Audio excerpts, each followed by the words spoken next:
Bom dia a todas e todos, agradeço ao professor Ivo pelas palavras. O meu nome é Alexei Dodsworth, eu sou coordenador do grupo de pesquisas em riscos globais. Só uma pequena correção, o vice-coordenador é o Ramiro, que está aqui na mesa, o Ramiro Pérez. A professora Amália Kovic, ela trabalha conosco, ela faz parte do grupo, está lá em Portugal, nos assistindo agora, mando um abraço para ela. Queria, antes de tudo, agradecer ao IAC, agradecer ao Unifesp por ter cedido esse espaço para que a gente pudesse estar aqui hoje. Queria agradecer a todo mundo que está nos assistindo pelo YouTube. Eu costumo dizer que existem vantagens e desvantagens no que diz respeito à atual etapa do progresso tecnológico no qual nós nos encontramos, em que infelizmente, tem menos gente fisicamente nesse auditório, mas a gente tem um monte de gente nos assistindo pelo YouTube. A vantagem é que todo esse evento vai ficar gravado e pessoas poderão assistir a posteriori. Muito bem, falando um pouco, me apresentando, falando um pouco da minha formação, eu tenho uma formação mista, que pode parecer um pouco estranha, embora uma coisa tenha tudo a ver com a outra. A minha formação ela vem de astronomia e de filosofia. Eu costumo dizer que eu sou filosófico demais para ser um bom astrônomo e astronômico demais para ser um bom filósofo.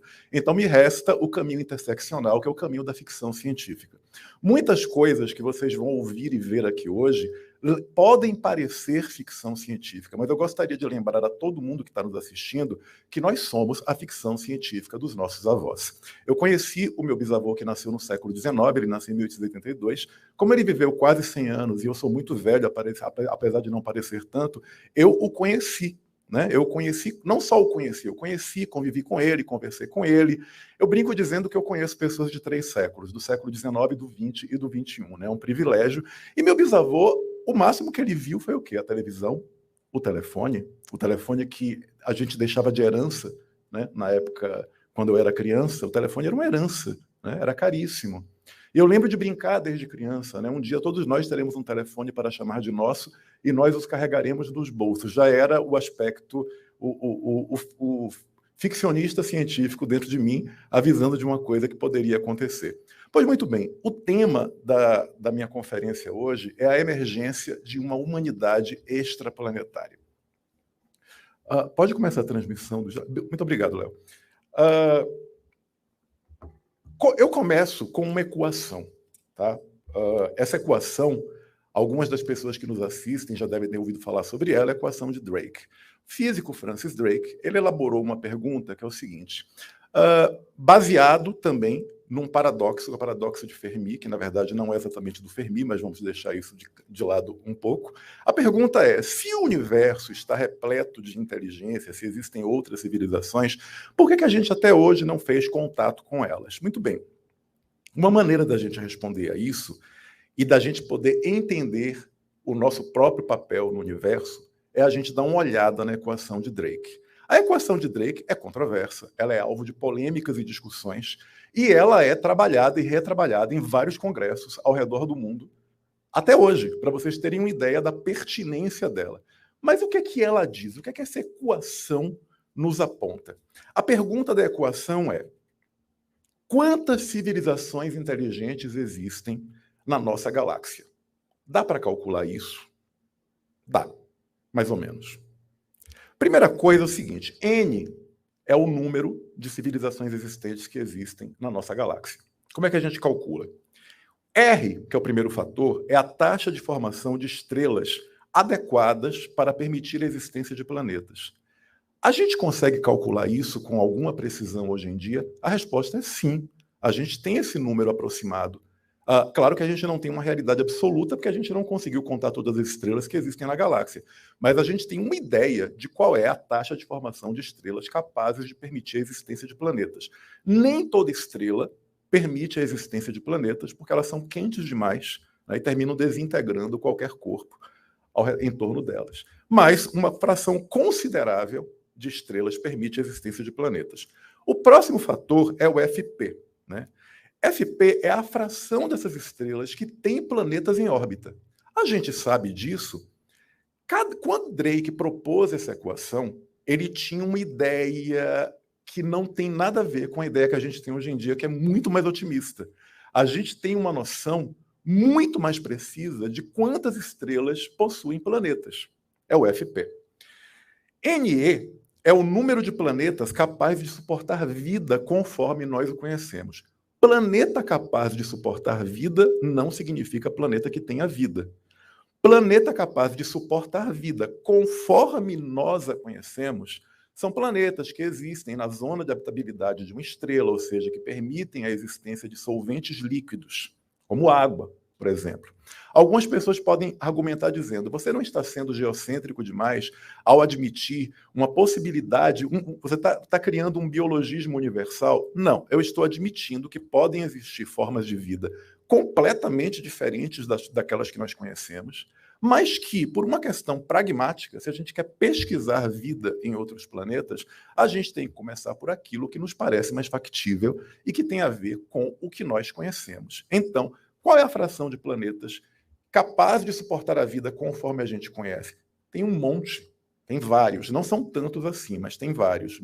Eu estimaria, toda hora isso muda, mas assim, já passou de uns 300, tá? Aí a coisa começa a ficar um tanto quanto complicada, né? Porque a gente chega em FL, que é a fração de planetas onde a vida efetivamente surgiu. A gente só conhece um planeta onde a vida efetivamente surgiu, é o nosso. FI é a fração de planetas onde a vida se tornou inteligente, porque planetas que tenham vida não são tão improváveis. No nosso próprio sistema solar, existem vários mundos em que há apostas altíssimas de que eles abriguem vida. Só que abrigar vida não é necessariamente abrigar vida inteligente e muito menos abrigar vida pluricelular.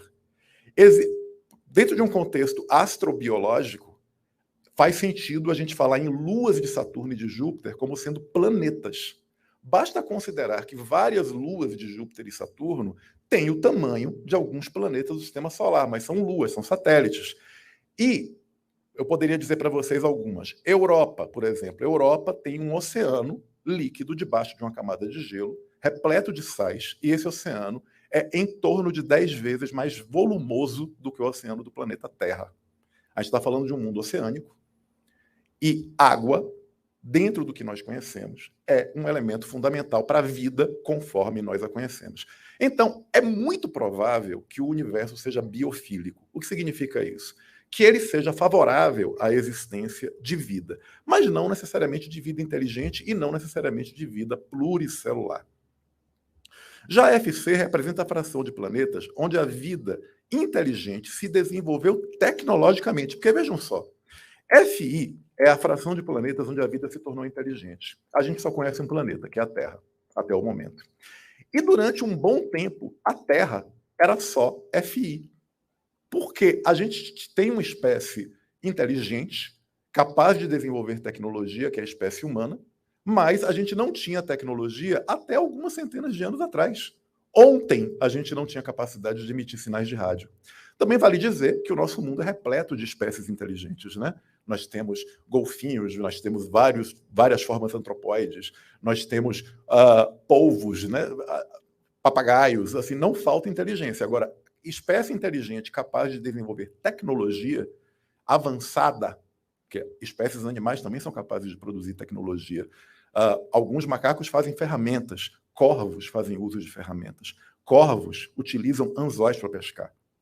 Né? Não todos, mas muitas vezes usam. Então, a gente tem uma espécie que a gente conhece que é capaz de desenvolver tecnologia, capaz de fazer contato. Aí entra a grande questão filosófica, que é o último fator, que é o fator L. O fator L é o tempo de existência dessa civilização antes que ela se destrua. A pegadinha desse último fator, e eu queria chamar muito a atenção para esse último fator, é que dentro dessa equação, quando Drake a cria, ele está praticamente dizendo, ele está colocando um determinismo de que a civilização tecnológica se destruirá.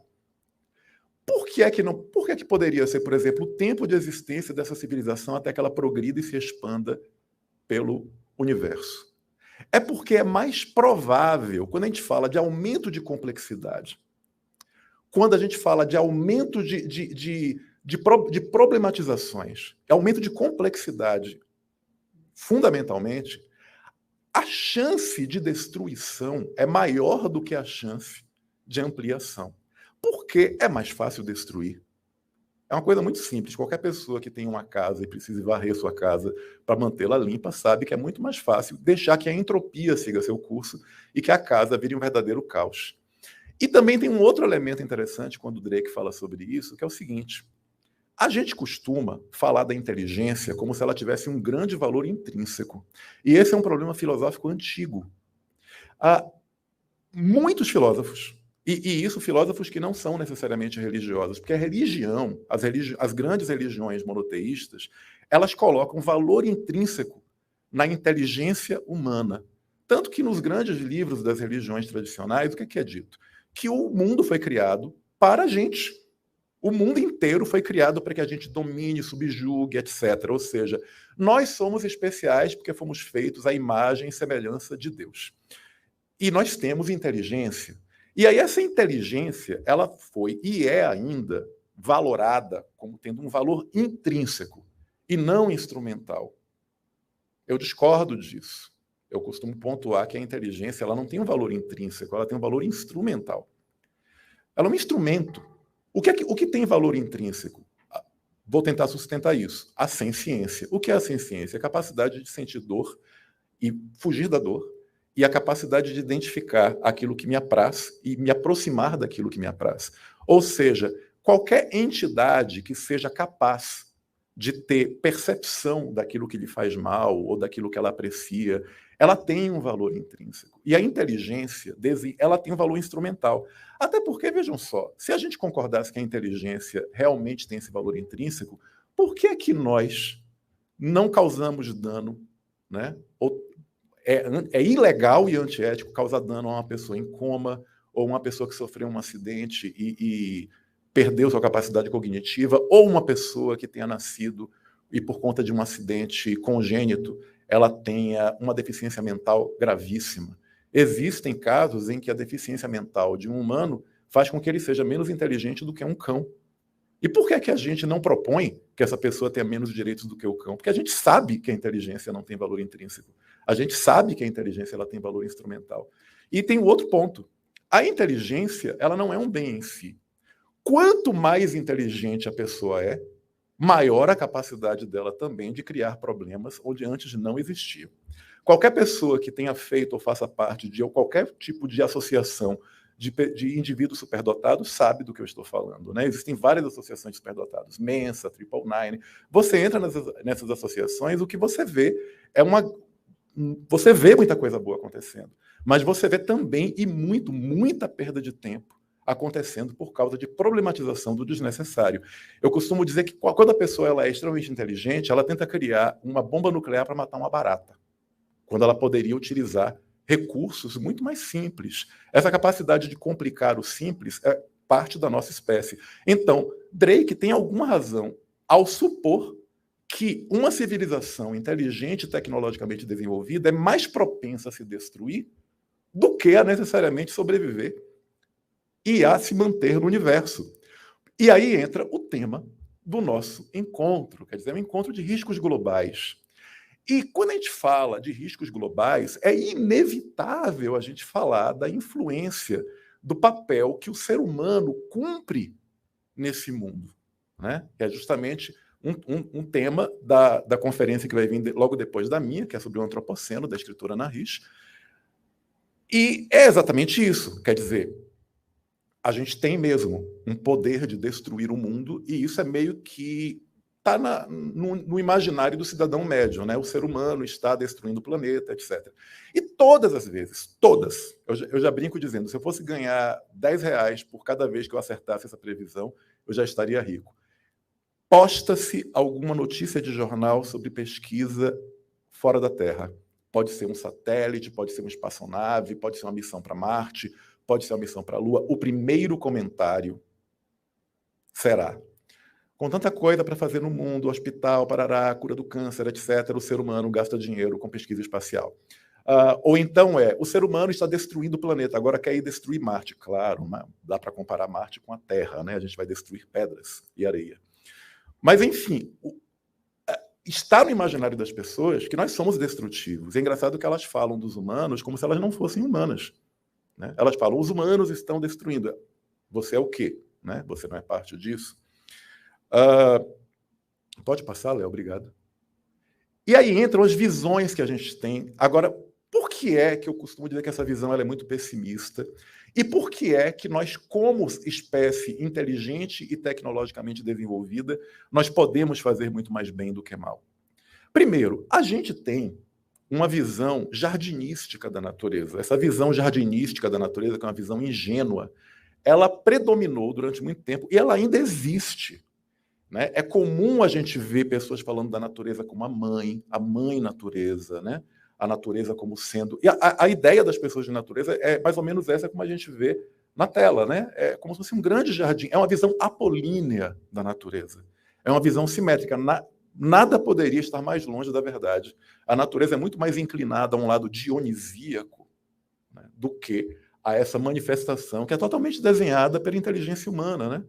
Não tem nada de natural aí. A gente tem um jardim muito bonito que alguém com muito tempo foi e fez. Pode passar? Uma ruptura dessa visão jardinística da natureza vem com São Francisco de Assis. Ele rompe várias coisas. Ele rompe a visão jardinística da natureza e ele rompe a visão católica de que a natureza é nossa serva. E como é que ele faz isso? Quando ele chama a natureza de nossa irmã. Vejam, ele não fala mãe natureza, ele fala irmã natureza. Ele fala irmão sol, irmã lua, irmão rio, irmão lago, irmão carneiro, irmão cachorro. A natureza é nossa irmã, né? Não é a nossa mãe. Mãe, assim, o sol, que a gente tanto adora, que a gente diz, o sol é perfeito. De perto, o sol ele é assustador e terrível. A natureza tem vulcões, a natureza tem terremotos, a natureza tem asteroides que colidem contra a Terra. A natureza não está nem aí para a gente. A nossa espécie que existe há muito pouco tempo na história do planeta, e a gente tem uma ideia ingênua de que nós somos especiais. Essa ideia ingênua ela é fomentada por crenças religiosas, não necessariamente que a religião gere necessariamente isso. Existem, claro, perspectivas religiosas muito mais filosóficas que permitem a gente entender que, assim, que nós não somos especiais. Mas existe uma ilusão gerada majoritariamente por religiões as mais diversas, né? Não só pelas religiões tradicionais, também pelas religiões pagãs, de que nós somos especiais, e a natureza é especial. Esse garantismo, ele é rompido quando a gente entende o que é a natureza, né? Pode passar, Léo? Por exemplo, em 1755, o mundo ocidental foi abalado por um terremoto, pelo grande terremoto de Lisboa. Né? Houve um terremoto que acabou com Lisboa. Ao terremoto se seguiram tsunamis e incêndios. Ao final, Lisboa estava devastada. E quando acaba, a gente tem os portugueses se questionando o que é que nós fizemos de errado para Deus permitir que isso acontecesse. Isso impacta muito na história da filosofia, né? Porque logo depois de tudo isso começam a vir pensamentos mais céticos. Tipo, olha, talvez Deus exista, mas mesmo que ele exista, talvez ele não esteja preocupado com quem reza ou com quem se comporta bem, né? Vários filósofos passaram a usar esse exemplo do terremoto de Lisboa para defender a inexistência de um Deus, e vários outros que defendem a existência de Deus tiraram essa perspectiva de Deus como um gênio da garrafa que protege quem se comporta bem e quem reza para ele. Quer dizer, a natureza, ela também é isso. E aí a gente aprende, e principalmente foi uma coisa descoberta que a gente fez ao longo do século XX, é uma coisa recente, de que a regra da natureza ela é a extinção. O planeta Terra já passou por 5 eventos de extinção, pelo menos 5 eventos de extinção, que não tem nada a ver com a existência humana. Foram 5 eventos em que a vida foi quase toda dizimada e a vida deu um reboot, né, um reinício. Porque tem uma outra coisa curiosa a respeito da vida. A vida é como uma peste. Quando ela surge, é muito difícil você destruí-la. Muito difícil. Você pode ter uma explosão de raios gama, uma explosão cósmica de raios gama. Você vai ter criaturas que vão sobreviver nas fossas marinhas e o ciclo evolutivo vai recomeçar. Ou seja, quando a vida pega num planeta, é provavelmente muito difícil de destruí-la. E mesmo a entidade humana, se nós explodíssemos todas as bombas nucleares no planeta nesse momento, a gente iria arranhar a casca da maçã do nosso planeta. A gente iria extinguir uma grande parte da vida, principalmente da vida que nós mesmos consideramos fofa. Nós iríamos eliminar provavelmente todos os mamíferos, uma grande quantidade de pássaros, talvez todos eles, mas haveria vida. Haveria vida. Né? Melhor que a gente não faça isso, mas haveria vida e o processo evolutivo se reiniciaria. Ou seja, se a regra da natureza é a extinção, a gente não deveria pensar na nossa própria espécie como sendo algo tão ruim, no sentido de que nós vamos destruir o mundo. Podemos destruir o mundo, só que tem um outro lado. Como nós temos essa inteligência tecnológica altamente desenvolvida, nós somos a única espécie, no momento, a única, capaz de proteger esse mundo. Somos a única. Nós somos a única espécie capaz de desviar um cometa se ele vier na nossa direção. Nós somos a única espécie capaz de desviar um asteroide se ele vier na nossa direção. Nós somos a única espécie capaz de impedir que uma espécie se extingua. Nós somos a única espécie que tem o poder tecnológico de sustentar o planeta do jeito que ele é por um bom tempo. É fatal que nosso planeta será destruído, porque o Sol vai morrer. Daqui a 4,5 bilhões de anos, aproximadamente, a galáxia de Andrômeda vai se fundir com a nossa. Isso vai causar, a longuíssimo prazo, uma destruição. As duas galáxias vão ser destruídas e será criada uma terceira galáxia no lugar. Ou seja, é fatal, nós todos vamos morrer sim. A questão é que nós temos o potencial de tornar esse mundo mantido da forma como ele é por mais tempo do que a natureza permitiria. Pode passar? Eu trouxe para vocês um exemplo de uma bactéria, o Deinococcus radiodurans, né? Assim, ele come radiação, se alimenta de radiação. Uma radiação que mataria qualquer um de nós nessa sala em minutos é o lanchinho do Deinococcus radiodurans. Ou seja, se todas as bombas nucleares explodissem na Terra, o Deinococcus radiodurans continuaria existindo e um processo evolutivo por seleção darwiniana se daria e a vida continuaria. A questão é, não há nenhuma garantia de que emergeria uma vida inteligente com capacidade de desenvolvimento tecnológica. Então nós somos sim uma espécie de milagre, né? Nós somos sim algo extremamente estranho. Porque quando a gente fala em astrobiologia, a aposta dos astrobiólogos, e os astrobiólogos são criaturas estranhas, porque eles são muito astrônomos e muito biólogos, então eles vivem num universo especulativo, mas considera é mais provável que o nosso universo seja infectado de vida do que não tenha. E nós temos uma aposta muito grande de que o nosso próprio sistema solar tem vida, sim. Eu vou falar para vocês de alguns indícios bons, aqui mesmo, aqui perto. Em Júpiter, em Saturno, talvez até em Marte, talvez até em Vênus. Pode passar? E é claro que é altamente possível, é altamente provável, na verdade, que exista vida em nossa galáxia. A questão é que também é altamente improvável que se existir outra espécie inteligente e com capacidade de comunicação, é muito improvável que a gente consiga fazer contato. Porque, vejam só, a gente tem uma galáxia que tem 100 anos-luz de diâmetro. Ano-luz, para quem não sabe, para quem está me assistindo e não sabe, não é uma medida de tempo. Ela é uma medida de distância. Quer dizer, qual é a distância percorrida pela luz em um ano? É muito. Vão ser zilhões de quilômetros. Então, e nada viaja mais rápido do que a luz. Então, por exemplo, se eu mando daqui para uma estrela que está a 50 anos-luz de mim uma mensagem, tem alguém aí? A minha mensagem vai chegar nessa estrela daqui a 50 anos. Se tiver alguém que responda, sim, eu estou aqui, a mensagem vai chegar aqui 100 anos depois de quando eu mandei. Ou seja, não sou eu que vou ouvir a resposta, vão ser meus netos, meus bisnetos, né? Quer dizer, existem essas limitações de espaço, de distância, né? Limitações físicas. Logo, é altamente improvável que a gente consiga, improvável não é impossível, tá? Que a gente consiga manter contato com uma civilização alienígena. São 200 bilhões de estrelas na nossa galáxia, né? Sendo que a gente só consegue ver 1%. a gente consegue visualizar mais do que isso por causa de nossos instrumentais, nossos telescópios espaciais, mas a olho nu, a gente mal consegue ver 5.000 se você estiver numa cidade com 0 de poluição luminosa. Pode passar, Léo? Obrigado. O fato é que nós vivemos até hoje numa ilusão aristotélica de mundo eterno, fechado e protegido. Por que eu falo em ilusão aristotélica? Aristóteles foi um gênio. Ele até hoje é discutido em eventos de filosofia, doutorados e mestrados são feitos em torno de Aristóteles, mas ele estava errado no que diz respeito à física. Mas o fato de ele estar errado no que diz respeito à física não muda o fato de que, para a época, ele foi um gênio. Qual era a ideia de Aristóteles? Aristóteles ele tinha a ideia da Terra como centro.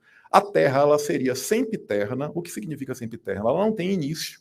Ela não foi criada, ela sempre existiu. E havia a ideia de que o nosso mundo era constituído por uma matéria especial, por uma matéria vulgar, né? A matéria submetida à corrupção à mudança, né? Composta por 4 elementos, fogo, terra, ar e água. E o que está fora da Terra, acima do mundo sublunar, seriam esferas de éter. O éter não era a mesma matéria do nosso mundo, ou seja, para Aristóteles, não só para Aristóteles, durante centenas de anos, milhares de anos, na verdade, não centenas de anos, mais de 1.500 anos, houve a crença de que as estrelas e planetas seriam feitos de uma matéria diferente, uma matéria incorruptível, uma matéria que não muda, uma matéria que não se transforma. Imaginem o choque das pessoas quando Galileu pega um instrumento que já existia, que era usado para a Marinha, que era a luneta, aponta para a Lua e escreve: a Lua tem mais buracos e montanhas do que a Terra. Ela é feita de matéria comum, de matéria banal, de matéria vulgar, tanto quanto a matéria da Terra. Isso é um choque, porque havia uma crença inculcada de que todos os astros do céu eram feitos de uma força, um quinto elemento, né? E havia a ideia também, transformada para o coletivo humano, de que o céu, então, era o lugar da perfeição. Então, tudo se mistura, né? A física aristotélica com a ideia de um céu perfeito. E até hoje, a gente vive nessa ilusão aristotélica. Por que eu digo que é ilusão aristotélica? Porque a Terra, ela não está isolada do resto do universo. Ela recebe matéria e energia o tempo todo, o tempo inteiro. Há uma troca de matéria e energia com o resto do universo. E essa troca de matéria e energia, ela pode ser terrível. Ela pode causar, ela pode, como eu já tentei explicar, a natureza não está se importando muito com a gente, né? Ela pode causar danos. E é interessante observar como a visão jardinística da natureza, que ela ressuscita nos movimentos esotéricos New Age dos anos 80, tenta nos fazer crer que fenômenos naturais, vejam, é evidente que está acontecendo um aquecimento climático. Quando eu digo evidente para mim, acho que para muita gente que está aqui nos assistindo, existem muitos negacionistas. É claro que está acontecendo uma transformação que pode ser muito prejudicial, mas também é fato que eventos catastróficos naturais sempre existiram. E a visão jardinística da natureza, que ressuscita nos anos 80 em movimentos New Age esotéricos, tenta vender a história de que terremotos e outras coisas que acontecem são reação da natureza ao mal que o homem faz. Vejam só, eles acertam, porque é evidente que a gente faz mal à natureza, e existe uma consequência para as ações que a gente comete, mas é porque eles atribuem uma intencionalidade e atribuem outra coisa, atribuem a ideia de que a natureza, se não fôssemos nós, ela estaria pacífica. Não. Antes da nossa existência, vulcões explodiam, e bem, vale lembrar que um asteroide ou um cometa acabou com os dinossauros, né? E foi apenas um evento de extinção cósmico, né? Houve 4 outros. Pode passar? Eu vou ler aqui. E por que a gente não age no sentido de criar mecanismos de proteção do planeta contra essas ameaças extraterrestres? Eu quero ler um trecho de um livro de Arthur Clarke chamado Encontro com Rama. O fato é que a gente não liga muito para os dinossauros, né? A gente gosta dos dinossauros, a gente acha eles bonitos, etc. Mas assim, bem, os dinossauros morreram, bem, a gente está aqui, né? Existe uma crença, e é muito curioso isso, assim, os dinossauros morreram, isso foi bom porque permitiu a existência dos humanos, mas a natureza não tem essa intencionalidade. É improvável que a natureza tenha essa intencionalidade. Foi um acidente. E a gente não sabe se os dinossauros tivessem continuado a existir, se eles não teriam se desenvolvido numa espécie inteligente, tecnologicamente avançada. A gente acha que o que aconteceu com os dinossauros não vai acontecer com a gente. Bem,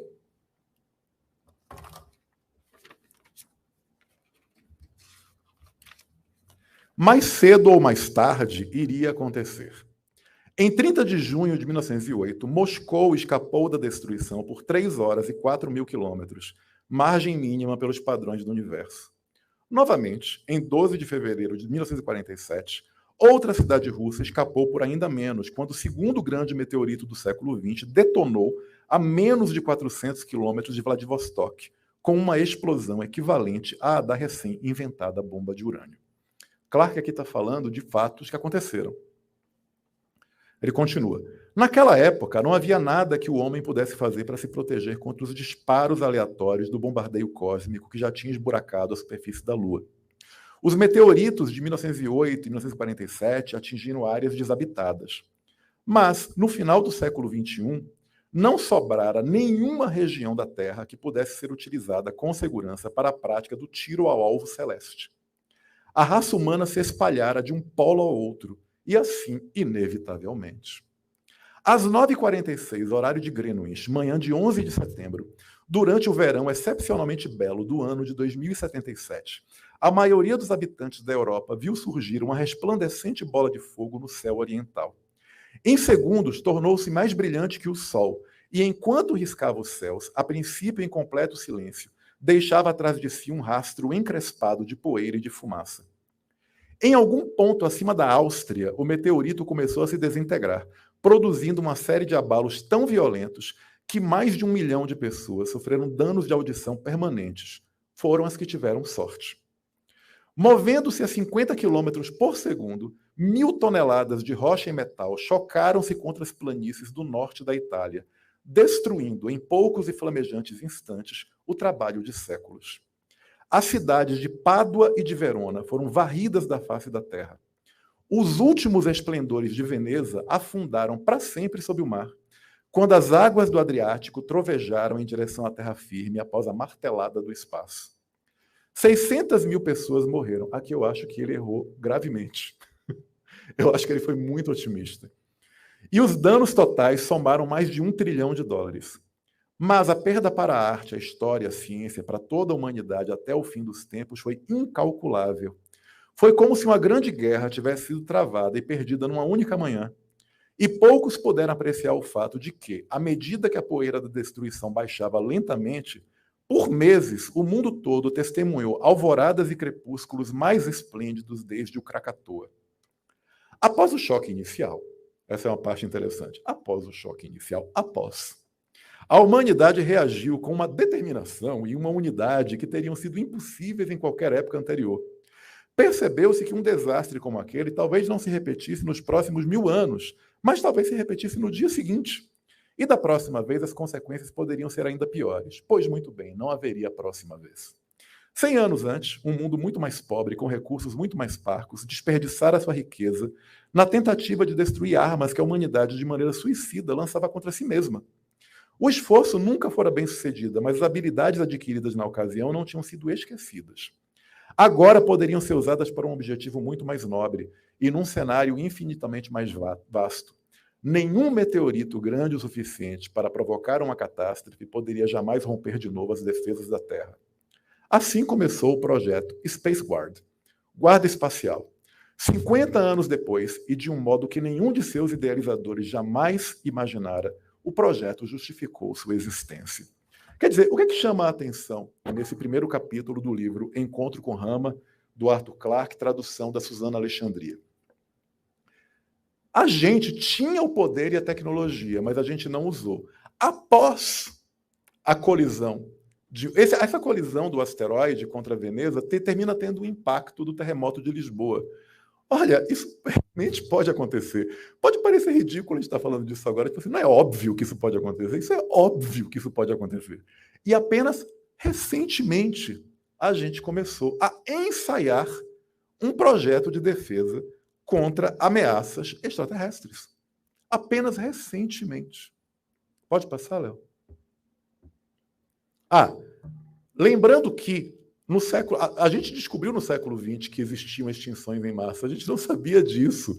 E, gente, vocês conseguem chutar em que ano foi que a gente teve a descoberta de que existiam extinções em massa? Alguém chuta uma década do século XX? Foi anos 80, gente. Foi anos 80. Os Álvares, pai e filho, descobriram numa cidade italiana chamada Gubbio o seguinte: a terra, num determinado local, em Gubbio, essa cidade italiana, era cheio de irídio. Irídio é um elemento que existe na Terra, mas não com a abundância que existe em Gubbio. Só que irídio, ele é um elemento abundante em condições extraterrestres.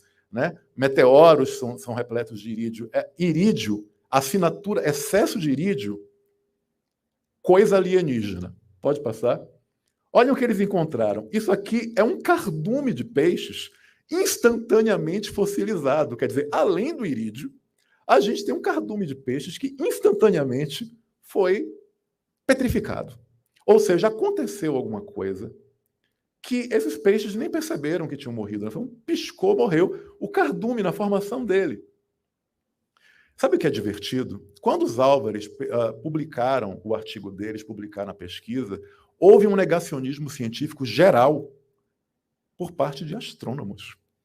Se vocês tiverem a curiosidade de ler jornais, principalmente o New York Times, dos anos 80, vocês vão ver críticas em relação aos Álvares dizendo assim: só faltava essa, com tanta coisa que a gente tem que se preocupar, a gente agora tem que se preocupar com a ameaça extraterrestre. Né? Qual é a probabilidade disso acontecer? Não, imagina, acertar um asteroide acertar a Terra é como você atirar uma bala aqui nessa sala e acertar a cabeça de um alfinete. Só que você tem um monte de balas disparando a todos os lugares. Algum momento você vai ter alguma acertando a cabeça do alfinete. Basta lembrar o negacionismo que muitos cientistas e médicos bons tiveram no que diz respeito à pandemia. Quando ela se tornou uma realidade, né? A gente tem médicos bons, eu não estou falando de negacionistas científicos, que diziam, não, gente, não tem com o que se preocupar, enquanto Itália morria. Pode passar? Tem um artigo especialmente divertido que fala assim, o horóscopo da destruição, que é escrito por um astrônomo, dizendo, agora a gente tem que se preocupar com influências astrais que vão destruir o planeta. Isso é uma bobagem, uma tolice. Isso, claro, depois uma única pessoa bateu o pé e disse assim, não, os Álvares estão certos. Essa pessoa foi Carl Sagan. Eu acho que eu nunca amaldiçoei tanto o câncer quanto por ter levado Carl Sagan precocemente. Era para ele estar vivo, ele teria sido de grande auxílio na história da humanidade, ele deveria ter vivido mais, mas a natureza não liga para a gente. Tá? Então, é isso. Recentemente, eu acho que foi ano passado, não estou lembrado se foi ano passado ou se foi logo esse ano, surgiu a missão DART, né, que é a missão DART, Double Asteroid Redirection Test.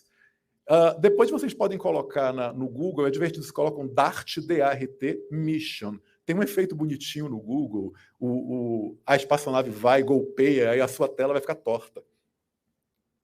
O que foi o teste? Foi enviado uma espaçonave, a gente tem um asteroide, esse asteroide chamado Didymos, ele tem, em torno dele, ele tem um outro asteroide orbitando, uma espécie de lua asteroide, chamada Dimorphos. E vocês veem, na órbita em branco, vocês têm a órbita original de Dimorphos em torno de Didymos. A espaçonave golpeou. Qual era a ideia? Nós vamos criar uma nova órbita para Dimorphos. E nós pretendemos que essa órbita seja X. E eles golpearam, e aí, claro, entram todos os cálculos que envolvem engenharia espacial e por aí vai, e conseguimos o exato resultado que a gente queria. A gente empurrou Dimorphos para uma nova órbita, que é essa órbita amarela, tudo bem, é mais perto de Didymos, mas a gente poderia, porque a ideia, veja bem, a gente não queria tirar, tem gente que pergunta, mas a gente empurrou Dimorphos para mais perto de Dídimos. Então, se a gente fosse fazer isso com a Terra, a gente empurraria o asteroide para mais perto da Terra? Não. A gente quis, os cientistas quiseram empurrar Dimorphos para mais perto de Dídimos por uma questão de prudência. Não é prudente tirar Dimorphos da órbita de Dídimos, porque aí Dimorphos ficaria solto e poderia cair aqui. A ideia é se aproximar Dimorphos mais de Dídimos, tá? E com essa tecnologia se revelando funcional, o que a gente sabe?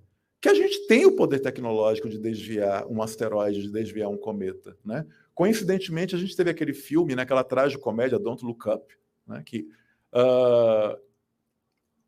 aquela tecnologia poderia ter desviado o cometa. Por que ela não desviou? Porque ela foi feita às pressas. Então, a pergunta que eu sempre faço quando alguém fala de desperdício de dinheiro com questões espaciais é: você prefere fazer essa pesquisa devagar e com segurança, ou você prefere fazer correndo?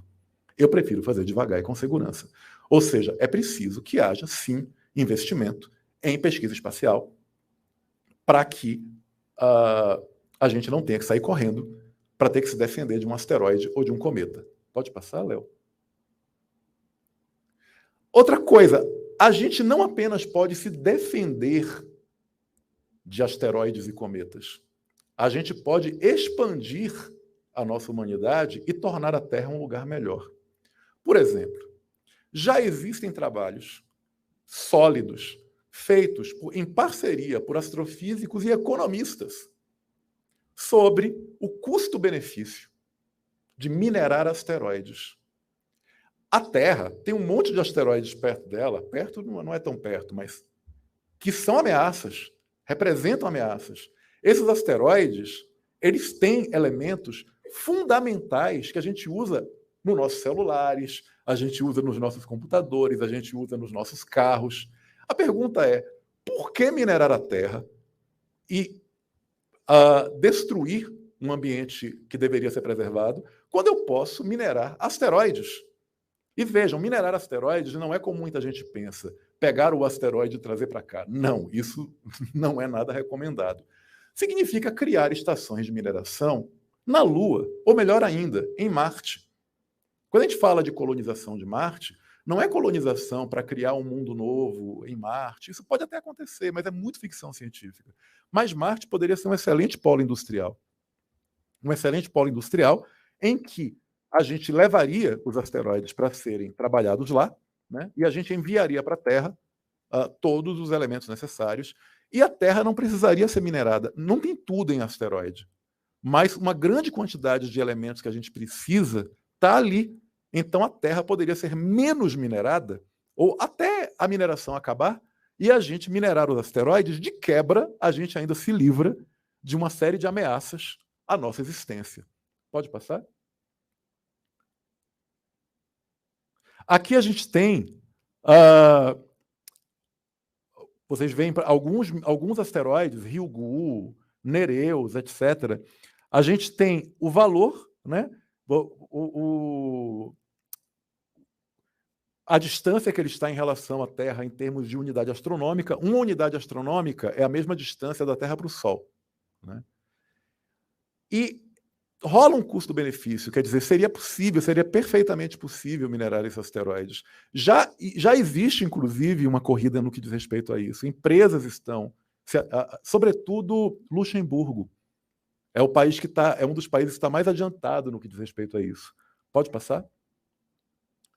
Só que aí as pessoas falam: a prioridade é a criação de hospitais, a criação, né, a cura do câncer, como se uma coisa não estivesse ligada à outra, né? Agora, vejam, por exemplo, as nossas prioridades. Isso daqui é uma pesquisa que foi feita em 2004. Em 2004, foi feito sob encomenda para a NASA, sob percepção do público no que diz respeito ao valor da NASA. E o público, a maioria das pessoas entrevistadas dizia: é um desperdício de dinheiro. A NASA é um desperdício de dinheiro, né? A mesma coisa não era pensada durante a Guerra Fria. Não sejamos ingênuos, a corrida da humanidade para conquistar a Lua não foi exatamente por um apreço científico. Foi uma medição de quem tinha o pênis maior entre a Rússia e os Estados Unidos, né? Era uma corrida com objetivos de demarcar um território e de se afirmar como um país poderoso. Quando a Guerra Fria acabou, praticamente o programa espacial foi deixado quase de lado. Veja o orçamento da NASA, né? A média de 10 anos, o orçamento da NASA foi de 16 bilhões. Né? Já a média de 10 anos de venda de fast food nos Estados Unidos é de 110 bilhões de dólares, álcool e cigarro, 177 bilhões, jogos legalizados, 350 bilhões, defesa militar, 655 bilhões. O orçamento militar geral dos Estados Unidos é de 3,47 trilhões de dólares. Quer dizer, o orçamento da NASA não é nada, nem perto da venda de fast food. E a gente está falando de todas essas coisas que aparecem elencadas aí. A pesquisa espacial, ela é uma que traz benefícios concretos. Eu não estou falando só de uma hipótese futurista de colisão, e futurista pode ser amanhã, né? Um asteroide, um meteoro, alguma coisa cair na Terra e destruir, se não a humanidade toda, mas um país inteiro. Pode passar? Aqui vocês veem, eu não vou ler tudo, mas vocês têm uma lista de todas as coisas que derivam diretamente de pesquisa espacial, que a gente nem tem ideia. Vai de papinha de bebê, que originalmente é comida de astronauta, tá? Melhorias em isolamento térmico, cirurgia ocular a laser. Né? O laser ele é utilizado como instrumento de precisão em ambientes espaciais. E aí, é claro, os médicos disseram, poxa, é tão preciso realmente o laser, a gente poderia usar isso no olho. Então, quer dizer, claro, existiria alguma forma da gente poder chegar a essa mesma tecnologia sem pesquisa espacial? Sim, mas, por exemplo, fotografia digital. Fotografia digital, ela existe porque não dá para você tirar foto em ambiente extraterrestre, com filme normal. Você queima o filme. Né? Então, você precisa do desenvolvimento da fotografia digital. Né? Tudo isso que vocês estão vendo, né, deriva de pesquisa espacial. Então, o que falta, a conclusão dessa pesquisa que foi realizada em 2004 é a NASA ela não tem um problema só orçamentário, ela tem um problema de marca, ela tem um problema de explicar seu significado ao mundo. E eu não falo só da NASA, eu estou falando também eu posso alongar isso e dizer a ESA, que é a Agência Espacial Europeia também, e no Brasil a gente também tem, quer dizer, o Brasil ele tem um programa espacial pífio, nulo, sendo que nós temos aqui todos os recursos, e o que ocorre no Brasil é uma evasão de cérebros. Nós temos pessoas que fizeram grandes descobertas e grandes avanços na tecnologia espacial que não estão aqui. Cito, por exemplo, Rosali Lopes, que é uma astrofísica brasileira, né? Eu não sei, ela é de Santa Catarina ou do Rio. Né? A Rosali, ela praticamente foi responsável pela descoberta da maioria dos criovulcões em Titã, Lua de Saturno. A gente tem o Lucas Fonseca, que é um engenheiro que colaborou na missão Garateia, que pousou pela primeira vez uma sonda num cometa. Né? O Lucas, ele desenvolve esse trabalho, ele tenta desenvolver o trabalho dele aqui no Brasil, mas é fatal, é muito mais fluente fora do Brasil. Né? Pode passar? Existe um tratado sobre exploração do espaço. Esse tratado é um tratado, né? A gente tem os signatários em verde e os signatários parciais em amarelo. Em branco não é signatário, que estabelecem regras sobre como lidar com o espaço, com o exterior, o espaço exterior. Pode passar? Né? Alguns pontos chaves, né? Proibido colocar ou testar armas de destruição em massa no espaço cósmico ou em qualquer corpo celeste. É proibido transformar corpos celestes em recursos naturais. O Estado que envia um artefato tecnológico para outro planeta é dono desse artefato e responsável por danos causados por ele. Pode passar? Pontos ambivalentes. É proibido transformar corpos celestes em recursos privados? Uma lei americana diz, por exemplo, né, que um cidadão americano empenhado na recuperação comercial de um recurso de asteroide, de asteroide, ou por qualquer recurso especial, né, será dono daquele asteroide, daquele recurso daquele asteroide. Né? Vejam, por exemplo, o que acontece. É interessante que a legislação é diferente no Brasil e nos Estados Unidos no que diz respeito a meteoritos. Né? Por exemplo, um meteorito encontrado no Brasil, ele é de quem achou. Tanto que tem gente que faz fortuna encontrando meteoritos. Eu conheço um cara que já fez o primeiro R$1 milhão dele caçando meteoritos no Brasil. O meteorito é dele. Se for achado na superfície da Terra, é dele. Nos Estados Unidos, não. O meteorito ele pertence ao governo. Né? Só que é interessante, né? Que se um cidadão americano for lá no espaço e pegar, então é dele. A pergunta é, se os corpos celestes são recursos da humanidade, não deveria haver alguma forma de regulação de exploração privada? Porque o Tratado do Espaço Exterior não fala de exploração privada, ele fala de países. Então tem empresas já entrando com recursos, dizendo, olha, os países não podem, o poder público não pode, mas a empresa privada pode. Pode passar? Aqui eu deixo um site para quem tiver curiosidade, o brasilonmars.com. Ele é uma iniciativa minha, do astrofísico Gustavo Porto de Mello, do engenheiro espacial Lucas Fonseca e do engenheiro químico Rafael Lucchesi. A gente propôs uma cidade funcional no planeta Marte. Né? Não é uma cidade fictícia, é uma cidade fictícia, mas não é uma cidade hipotética, é uma cidade viável. Né? A gente está falando de um engenheiro, de 2 engenheiros que trabalharam nisso, um astrofísico. Né? Eu entrei com a parte das questões sociais. Né?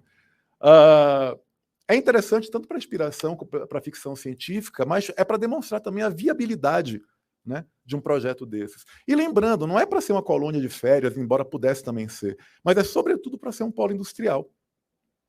Pode passar? E aí, para concluir, eu queria fazer uma comparação de 2 falas. Né? Uma é do filósofo Hegel, quando ele diz a coruja de Minerva. Por que a coruja ela é o animal que melhor representa a filosofia? Porque a coruja ela sempre alça voo quando o dia acabou. Ou seja, a filosofia ela decola quando é tarde demais. Mas tem que ser assim. E quando a filosofia se casa, por exemplo, com a ficção científica, né?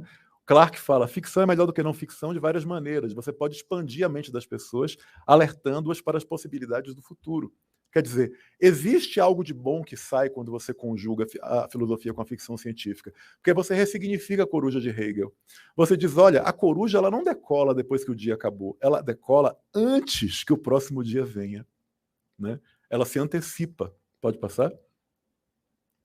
E a questão é, existe uma questão filosófica muito antiga, que é chamado mal supremo. É uma pergunta que se faz desde que o mundo é mundo. Né?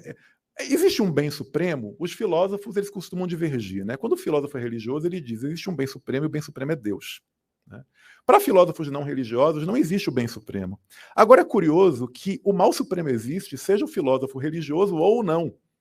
Porque o mal supremo ele é factível, ele é demonstrável. Na época de Hobbes, o mal supremo era a morte violenta do indivíduo. Né? Ou seja, morrer assassinado, morrer de forma trágica era o mal supremo. Mas isso fazia sentido na época de Hobbes, porque na época de Hobbes as pessoas se matavam por qualquer coisa. Né? Os vizinhos se matavam. Eu não sei, acho que o Renato Janine Ribeiro conta essa história sobre a faca sem ponta, né? Que ela foi inventada porque as pessoas se matavam com as facas, né? Então passaram a fazer facas sem ponta, facas curvas, para que ela fosse mais difícil de penetrar no corpo das pessoas. Era assim, né? Não gostei de você, você chutou meu cachorro, então eu mato você. Ou seja, fazia sentido pensar no mal supremo como sendo a morte violenta do indivíduo. Hans Jonas, no século XX, diz não. Thomas Hobbes tinha razão na época dele, as coisas mudaram, a tecnologia mudou as coisas. O mal supremo é a extinção da espécie. O mal supremo é a extinção da espécie. Ou seja, porque na época de Hobbes, um rei louco, ele teria a capacidade de, no máximo, causar dano ao seu povo ou a outro povo vizinho, mas ele não seria capaz de destruir a natureza conforme nós a conhecemos. Hoje em dia, um rei louco ou um presidente louco, com um botão, ao apertar um botão, ele é capaz de acabar com toda a natureza conforme nós a conhecemos. Pode passar? E, para concluir, dizer que nós já entramos na era dos dilemas bioéticos cósmicos. Né? Eu conto o caso Europa, que parece ficção científica, mas ele é absolutamente real. No final dos anos 90, a NASA enviou a sonda Galileu para Júpiter. A sonda Galileu chegou em Júpiter no começo dos anos 2000, 2005, se não me engano. Acho que foi em setembro de 2005 que ela, orbitando a Lua Europa, os cientistas se tocaram que a Europa tinha um oceano líquido. Mas olha, a gente não esperava isso, né? Porque a Europa está longe da zona de habitabilidade, não deveria haver nada líquido ali. Né? É engraçado que Clarke fala de Europa como tendo um oceano líquido nas obras dele, porque ele teorizou, ele era um cientista também, né, de que a intensa gravidade de Júpiter, a radiação de Júpiter poderia permitir a existência de um oceano líquido. E aí cria-se um dilema. Poxa, mas a gente não desinfectou adequadamente a sonda.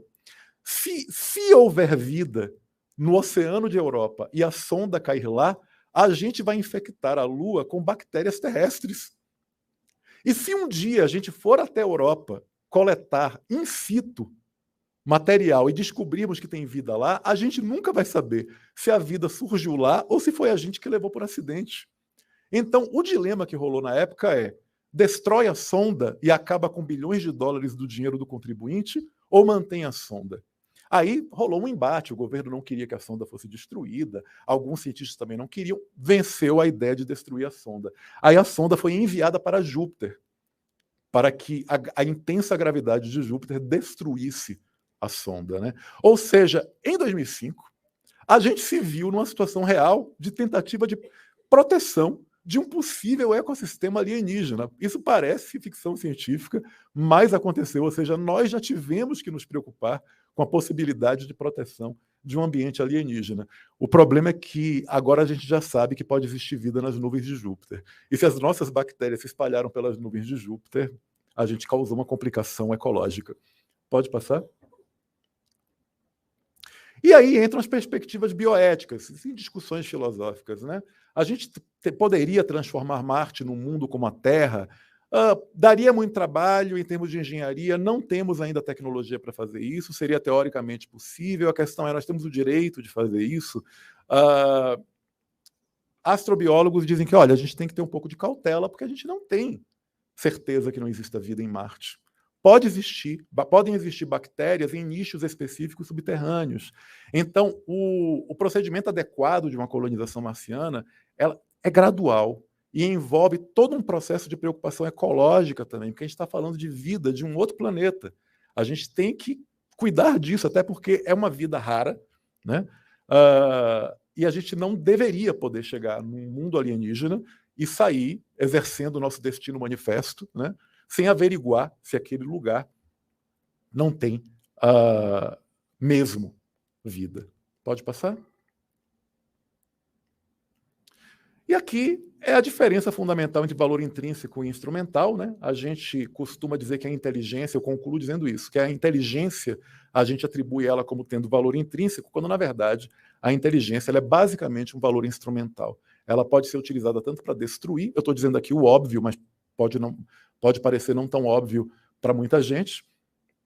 Ela é contingente, né? A nossa inteligência é contingente, e ela é uma arma, né? Mas ela também pode ser utilizada como um instrumento de proteção. Então, não sejamos tão pessimistas com a nossa própria espécie.